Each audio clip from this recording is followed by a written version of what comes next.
1972 সাল স্বাধীনতার জাস্ট 1 বছর পরে সে সময় আমাদের নেতা, আমাদের দলের প্রাণ পুরুষ সিরাজুল আলম খান দাদা ভাই, সিরাজুল আলম খান দাদা, তিনি একদল তরুণদেরকে নিয়ে, মুক্তিযোদ্ধা, সবাই মুক্তিযোদ্ধাদেরকে নিয়ে উনি জাতীয় সমাজতান্ত্রিক দল গঠন করেছিলেন। এটি আমরা সকলেই জানি। এবং সেই দলটি গঠন করার মূল কারণটি ছিল হচ্ছে গিয়ে এই দেশটিকে, কারণ মুক্তিযুদ্ধের পরে যে কারণে মুক্তিযোদ্ধারা 30 লক্ষ মুক্তিযোদ্ধা শহীদ হয়েছে, 2 লক্ষ মা বোনের সম্ভ্রম হারানো হয়েছে এবং লক্ষ লক্ষ মুক্তিযোদ্ধা ওনারা বিকলাঙ্গ অবস্থায় ছিলেন। ওনারা যে স্বপ্নের সোনার বাংলা দেখার জন্য দেশ স্বাধীন করেছিলেন, সেই স্বপ্নের সোনার বাংলা 1971-এর পরে আমরা এই দেশে দেখতে পাইনি। আমরা দেখেছি গণতন্ত্র হত্যা হচ্ছিল, আমরা দেখেছি বাক স্বাধীনতা কেড়ে নেওয়া হচ্ছিল, আমরা দেখেছি লুটপাট শুরু হয়েছিল।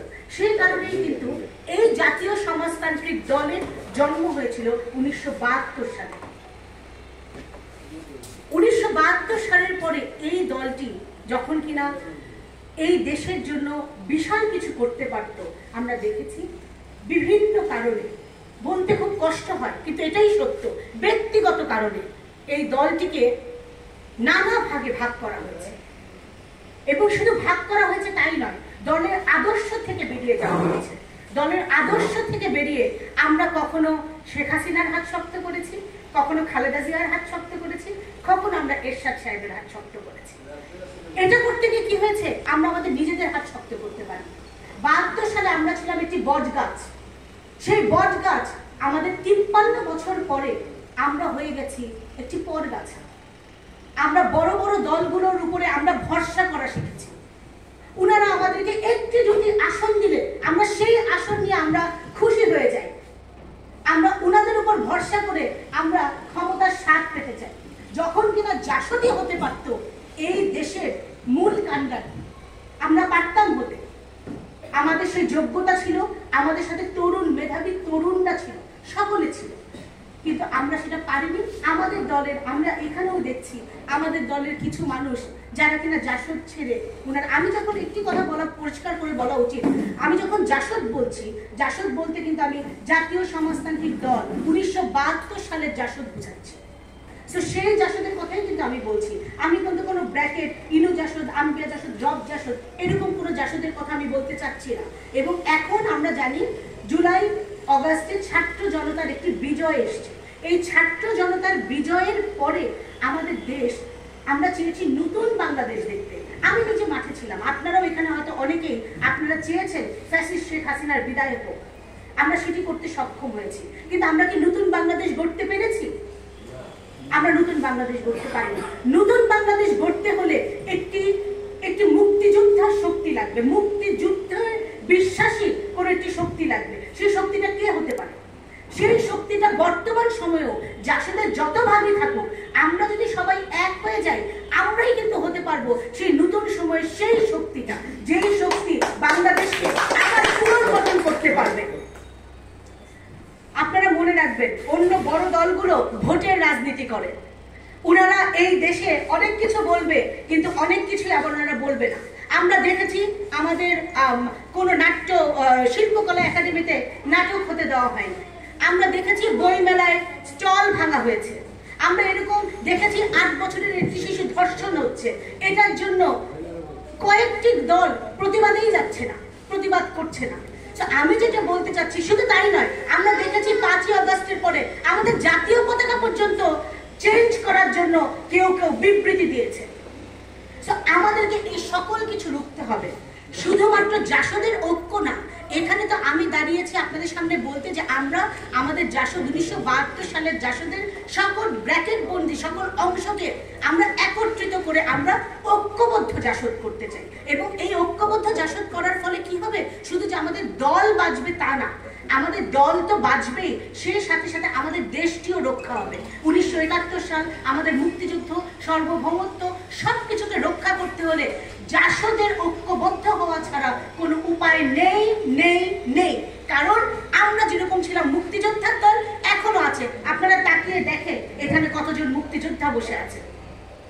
এটি একটি বিরল ঘটনা। এবং আমি আরেকটি জিনিস বলতে চাই, সেটি হচ্ছে গিয়ে আমি কিন্তু গত প্রায় 1 বছর ধরে ঐক্যবদ্ধ জাসদ করার জন্য বাংলাদেশের বিভিন্ন জেলায় জেলায় আমি কথা বলেছি, আমি ওনাদের সাথে দেখা করার চেষ্টা করেছি এবং আমি একটি জিনিস আমি বুঝতে পেরেছি, আমাদের ডিভিশন আসলে নেতাদের মধ্যে, নেতারা এক হতে চায় না, কিন্তু আমাদের কর্মীদের মধ্যে বিভেদ নেই। আমাদের কর্মীরা কিন্তু এখনো এক হতে চায়। সেই কারণে আমার অনুরোধ থাকবে আপনাদের প্রতি, আপনারা কর্মীরা যারা আছেন, নেতাদেরকে এই মুহূর্তে এক করা যাবে না। কিন্তু এইটা বলেও কিন্তু আমি এটা বলছি, আমি কিন্তু কোনো নেতাকে বাদ দিতে চাই না। জাসদের সকল ভাগের নেতাই আমাদের নেতা। উনাদেরকে কিভাবে আনবো, কি প্রসেসে আনবো, কিভাবে আসবে, সেটা কর্মীরা ডিসিশন নেবে। কারণ জাসদ হচ্ছে কর্মীর দল, জাসদ কোনো নেতার দল না। জাসদ তো বিএনপি না যে জিয়াউর রহমানকে দেখে কেউ জয়েন করেছে। জাসদ তো আওয়ামী লীগ না যে শেখ মুজিবুর রহমানকে দেখে কেউ জয়েন করেছে। জাসদ হচ্ছে কর্মীর দল, আদর্শ দেখে আপনারা জাসদে জয়েন করেছেন।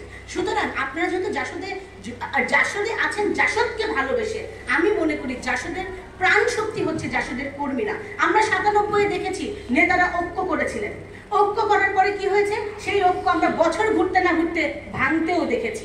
কারণ তখন কর্মীদের কোনো এখানে কর্মীরা এটার সাথে একাত্ম ছিলেন না, কর্মীরা সেটা জানতেন না কি হচ্ছে। নেতারা নিজেদের টেবিলে ডিসিশন নিয়েছেন, সেভাবে করে ঐক্য হয়েছে। কিন্তু এখন আমরা কি করব, এখন কর্মীদের ঐক্য হবে। সারা বাংলাদেশ জুড়ে আমি প্রতিটা বিভাগে যাব, প্রতিটা জেলায় যাব, গিয়ে আমরা জাসদের দুর্গ গড়ে তুলব প্রতিটা জেলায় বাংলাদেশে। এবং সেখান থেকে আমরা কর্মীরা জাসদের সকল ভাগে, শুধু যে 3 জাসদ তা না, জাসদিন ও জাসদ আম্বিয়া, জাসদ রব ছাড়াও যারা অফ জাসদ আছে, নিষ্ক্রিয় যে জাসদরা আছে বা অন্য দলে চলে গেছে, ওনাদের সকলকে আমরা আবার ঘরের ছেলেদেরকে ঘরে ফিরিয়ে আনার চেষ্টা করব। এবং আমরা একটা জিনিস বুঝাবো যে জাসদ এক হলেই দেশ রক্ষা হবে, দল রক্ষা হবে এবং জাসদকে এক হতেই হবে। কোনো নেতাকে বাদ দিব না, কিন্তু আগে কর্মীদের ঐক্য হবে। কর্মীদের ঐক্য হওয়ার পরে তারপরে আমরা নেতাদেরকে প্রেসার দিব, তারপরে নেতারা ঐক্য করবেন।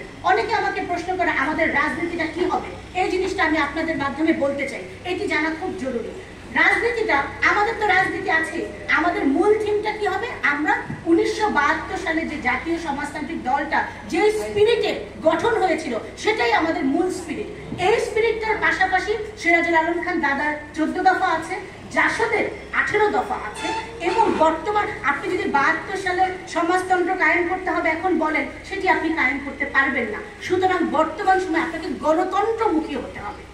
আপনি সিরাজুল আলম খানের 14 দফা, জাসদের 18 দফার পাশাপাশি বর্তমান সময়ে কর্মীরা যে সংস্কার মনে করবে দেশের জন্য প্রয়োজন, জাতির জন্য প্রয়োজন, সেই সংস্কারগুলো আমরা একসাথে লিপিবদ্ধ করে সেভাবেই আমাদের জাসদের নতুন রাজনীতি আমরা গড়ে তুলব।